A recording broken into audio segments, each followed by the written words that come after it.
नमस्कार दोस्तों, जैसा कि आप सभी जानते हैं कि आज दिनांक 2/1/2025 को दीनदयाल उपाध्याय गोरखपुर विश्वविद्यालय गोरखपुर के BA 5th सेमेस्टर एग्जामिनेशन 2024-25 के अंतर्गत हिस्ट्री का पेपर हुआ है।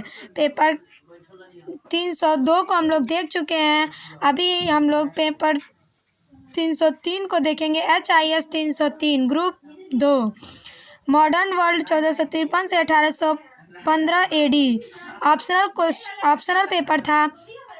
HIS 302 के आंसर की को हम लोग देख चुके हैं। अभी हम लोग HIS 303 के आंसर की को देखेंगे। इसका पेपर ID था 1583।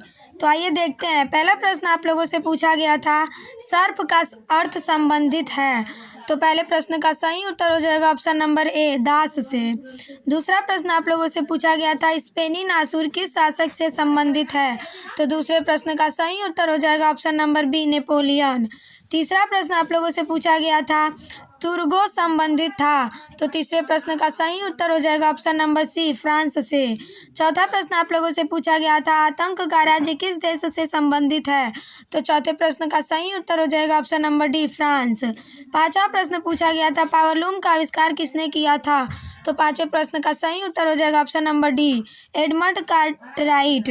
छठवां प्रश्न आप लोगों से पूछा गया था, सामाजिक समझौता किसने लिखी थी। तो छठवें प्रश्न का सही उत्तर हो जाएगा option number A, Jean Jacques Rousseau. सातवां प्रश्न आप लोगों से पूछा गया था, वेस्टफेलिया की संधि हुई थी। तो सातवें प्रश्न का सही उत्तर हो जाएगा ऑप्शन नंबर A, 1648। आठवां प्रश्न आप लोगों से पूछा गया था, वेल्थ ऑफ नेशंस नामक पुस्तक के लेखक कौन थे। तो आठवें प्रश्न का सही उत्तर हो जाएगा option number A, Adam Smith. नौवां प्रश्न आप लोगों से पूछा गया था, फ्लाइंग शटल का आविष्कार किसने किया। तो नौवें प्रश्न का सही उत्तर हो जाएगा ऑप्शन नंबर A, जॉन के। 10वां प्रश्न आप लोगों से पूछा गया था, गौरवपूर्ण क्रांति कब हुई। तो 10वें प्रश्न का सही उत्तर हो जाएगा ऑप्शन नंबर B, 1688 ईस्वी में। 11वां प्रश्न पूछा गया था, हेमलेट के रचयिता कौन है। तो 11वें प्रश्न का सही उत्तर हो जाएगा ऑप्शन नंबर A, शेक्सपियर। 12वां प्रश्न पूछा गया था, कुलीन शिकार करते थे, पादरी प्रार्थना करते थे और जनसाधारण कर देता था कि कहावत कहाँ प्रचलित थी। तो 12वें प्रश्न का सही उत्तर हो जाएगा ऑप्शन नंबर A, फ्रांस में। 13वां प्रश्न पूछा गया था, मनुष्य स्वतंत्र पैदा होता है किंतु वह हर समय जंजीरों में है, यह कथन है। तो 13वें प्रश्न का सही उत्तर हो जाएगा ऑप्शन नंबर A, रूसो का। यह प्रश्न मैंने अपने वीडियो में करवाया था। 14वां प्रश्न पूछा गया था, नेपोलियन ने बैंक ऑफ फ्रांस की स्थापना की। तो 14वें प्रश्न का सही उत्तर हो जाएगा ऑप्शन नंबर C, 1800 ईस्वी में। 15वां प्रश्न आप लोगों से पूछा गया था, 100 दिन का शासन का संबंध था। तो 15वें प्रश्न का सही उत्तर हो जाएगा option number B, Napoleon Bonaparte से। 16वां प्रश्न पूछा गया था, नेपोलियन के स्पेन अभियान के काल में स्पेन का राजा कौन था। तो 16वें प्रश्न का सही उत्तर हो जाएगा ऑप्शन नंबर A, फर्डिनेंड प्रथम। 17वां प्रश्न पूछा गया था, मानवाधिकारों की घोषणा किस क्रांति की देन है। तो 17वें प्रश्न का सही उत्तर हो जाएगा ऑप्शन नंबर A, फ्रांसीसी क्रांति। 18वां प्रश्न पूछा गया था, जैकोबिन्स जाने जाते थे। तो 18वें प्रश्न का सही उत्तर हो जाएगा ऑप्शन नंबर B, अतिवादी के रूप में। 19वां प्रश्न पूछा गया था, स्टेटस जनरल किस देश से संबंधित था। तो 19वें प्रश्न का सही उत्तर हो जाएगा ऑप्शन नंबर C, फ्रांस। 20वां प्रश्न पूछा गया था, टेनिस कोर्ट की शपथ कब ली गई थी। तो 20वें प्रश्न का सही उत्तर हो जाएगा ऑप्शन नंबर B, 20 जून 1789 को। 21वां प्रश्न पूछा गया था, वैधता का सिद्धांत संबंधित है। तो 21वें प्रश्न का सही उत्तर हो जाएगा ऑप्शन नंबर B, नेपोलियन के सुधार से। 22वां प्रश्न पूछा गया था, अंतात कार्डियल से संबंधित देश थे। तो 22वें प्रश्न का सही उत्तर हो जाएगा ऑप्शन नंबर A, फ्रांस व इंग्लैंड।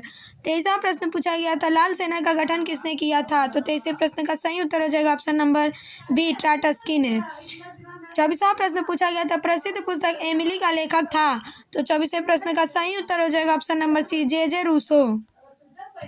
26वां प्रश्न आप लोगों से पूछा गया था, बोल्शेविक क्रांति संबंधित है। तो 25वें प्रश्न का सही उत्तर हो जाएगा ऑप्शन नंबर B, रूसी क्रांति से। 26वां प्रश्न आप लोगों से पूछा गया था, लुई 16वें के समय का सर्वाधिक लोकप्रिय वित्त मंत्री कौन था। तो 26वें प्रश्न का सही उत्तर हो जाएगा ऑप्शन नंबर A, नेकर। 27वां प्रश्न पूछा गया था, 1789 में स्टेटस जनरल का अधिवेशन कहाँ बुलाया गया था। तो 27वें प्रश्न का सही उत्तर हो जाएगा ऑप्शन नंबर A, वर्साय में। 28वां प्रश्न पूछा गया था, शक्ति पृथक्करण का सिद्धांत किसने दिया। तो 28वें प्रश्न का सही उत्तर हो जाएगा ऑप्शन नंबर B, मॉन्टेस्क्यू। 29वां प्रश्न पूछा गया था टिलसिट की संधि किसके मध्य हुई थी? तो 29वें प्रश्न का सही उत्तर हो जाएगा ऑप्शन नंबर बी, नेपोलियन और रूस। 30वां प्रश्न पूछा गया था बर्लिन आदेश का संबंध था? तो 30वें प्रश्न का सही उत्तर हो जाएगा ऑप्शन नंबर ए, इंग्लैंड से। 31वां प्रश्न आप लोगों से पूछा गया था पवित्र संघ उत्कृष्ट रहस्यवाद का निरर्थक भाग है, किसका कथन है? तो 31वें प्रश्न का सही उत्तर हो जाएगा ऑप्शन नंबर डी, कैसलरे। 32वां प्रश्न आप लोगों से पूछा गया था इनमें से कौन सा देश यूरोप का बीमार आदमी कहा जाता था? तो 32वें प्रश्न का सही उत्तर हो जाएगा ऑप्शन नंबर सी, तुर्की। 33वां प्रश्न पूछा गया था ऑस्ट्रिया के राजकुमार फर्डिनेंड और उनकी पत्नी की हत्या कब और कहाँ हुई? तो 33वें प्रश्न का सही उत्तर हो जाएगा ऑप्शन नंबर बी, 28 जून 1814 को सरजेवो में। 34वां प्रश्न पूछा गया था नेपोलियन ने किसके साथ विवाह किया? तो 34वें प्रश्न का सही उत्तर हो जाएगा ऑप्शन नंबर बी, जोसेफिन। 35वां प्रश्न आप लोगों से पूछा गया था वाटरलू के युद्ध में नेपोलियन की पराजय के बाद उसे किस द्वीप में कैद किया गया? तो 35वें प्रश्न का सही उत्तर हो जाएगा option number C, Saint Helena. 36वां प्रश्न पूछा गया था पिरामिडों का युद्ध कब और किनके बीच हुआ था? तो 36वें प्रश्न का सही उत्तर हो जाएगा ऑप्शन नंबर बी, 21 जुलाई 1798 को नेपोलियन और मिस्र के बीच। 37वां प्रश्न पूछा गया था वियना कांग्रेस कब हुई थी? तो 37वें प्रश्न का सही उत्तर हो जाएगा ऑप्शन नंबर ए, 9 जून 1815 को। 38वां प्रश्न पूछा गया था कैंपो फोर्मियो की संधि किनके बीच हुई? तो 38वें प्रश्न का सही उत्तर हो जाएगा ऑप्शन नंबर बी, नेपोलियन और ऑस्ट्रिया। 39वां प्रश्न पूछा गया था आसान प्रश्न था कि सर्वप्रथम औद्योगिक क्रांति कहाँ हुई? तो 39वें प्रश्न का सही उत्तर हो जाएगा ऑप्शन नंबर सी, इंग्लैंड। 40वां प्रश्न पूछा गया था आप लोगों से ऑस्टरलिटज का युद्ध किसके मध्य हुआ? तो 40वें प्रश्न का सही उत्तर हो जाएगा ऑप्शन नंबर सी, फ्रांस और ऑस्ट्रिया। 41वां प्रश्न पूछा गया था ट्राफलगर का प्रसिद्ध युद्ध किसके बीच हुआ? तो 41वें प्रश्न का सही उत्तर हो जाएगा ऑप्शन नंबर ए, इंग्लैंड और नेपोलियन। 42वां प्रश्न आप लोगों से पूछा गया था किस देश पर महाद्वीपीय व्यवस्था लागू की गई थी? तो यह नेपोलियन बोनापार्ट के द्वारा इंग्लैंड में लागू की गई थी। इस प्रश्न का सही उत्तर हो जाएगा ऑप्शन नंबर बी। 43वां प्रश्न आप लोगों से पूछा गया था वर्साय का प्रसिद्ध महल अवस्थित था? तो 43वें प्रश्न का सही उत्तर हो जाएगा ऑप्शन नंबर बी, फ्रांस में। 44वां प्रश्न पूछा गया था फ्रांस में सुविधा विहीन वर्ग को कहा जाता था? तो 44वें प्रश्न का सही उत्तर हो जाएगा ऑप्शन नंबर सी, तृतीय स्टेट। 45वां प्रश्न पूछा गया था इनमें से कौन कहता था कि मैं ही राज्य हूँ? 45वें प्रश्न का सही उत्तर हो जाएगा ऑप्शन नंबर ए, लुई 14वां।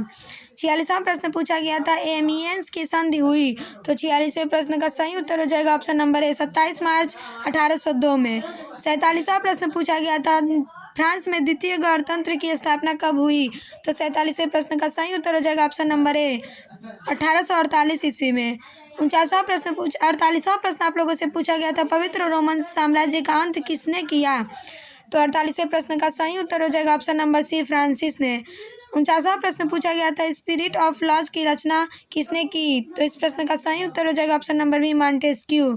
50वां और अंतिम प्रश्न पूछा गया था इंक्विजिशन क्या था? तो इस प्रश्न का सही उत्तर हो जाएगा ऑप्शन नंबर ए, धार्मिक न्यायालय।